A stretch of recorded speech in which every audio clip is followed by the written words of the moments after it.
Hey groupers, Pastor Marshall here, hiding in the youth room real quick for our small group study. We're in Acts chapter 24, Paul's first Roman trial. Well, I told you my court story about how I was on trial.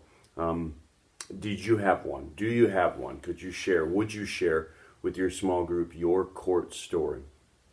Now we get to court, and the high priest has traveled all of this way to testify against Paul. Talk about that for just a little bit in your small group. Does that surprise you? Does it seem appropriate that the highest person in Judaism would make this long trip, this older man would make this long trip to accuse Paul? Does it surprise you that he's gone all this way? Does it seem appropriate? Is this seem like the appropriate response? Why is the high priest doing this? Next, this is Paul's first Roman trial. Why is that significant? Why is it important that Paul is standing trial before the Romans? Besides Paul, can you name any other New Testament person that faced a Roman trial? And then next, what is your impression of Tertullius? This is this lawyer. Is he full of flattery or sincerity? Is he convincing or is he annoying? What do you think that Felix thinks of him? What do you think that Felix is thinking? Is this fellow successful? And then what are the three charges that he puts against Paul? What does he charge Paul with?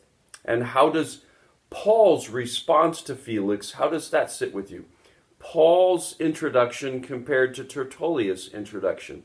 Do you think that Paul is off to a better start than Tertullius was with Felix? Or do you think that Tertullius is off to a better start than Paul is with Felix? Just based on their opening statements, who's winning in the early parts of this trial? And then there are three answers to Paul's charges that he gives. What are these answers? Lay these three charges and these three answers next to each other. Do your own flowchart. That's what lawyers do. Make sure that every argument is answered.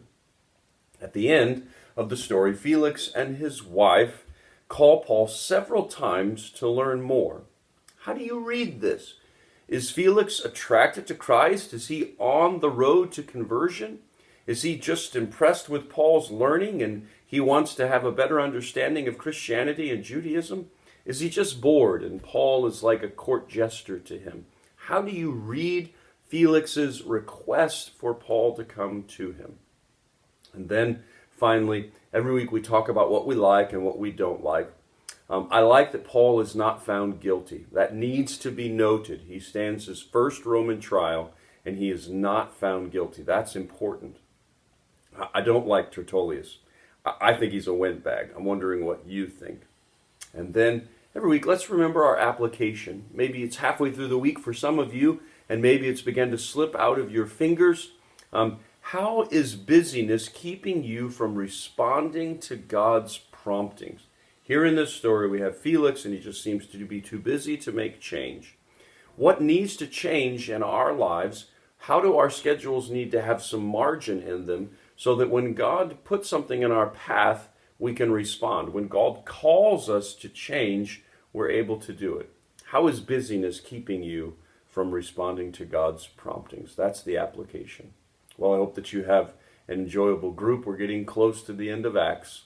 Come this next weekend and we'll take the next step. God bless.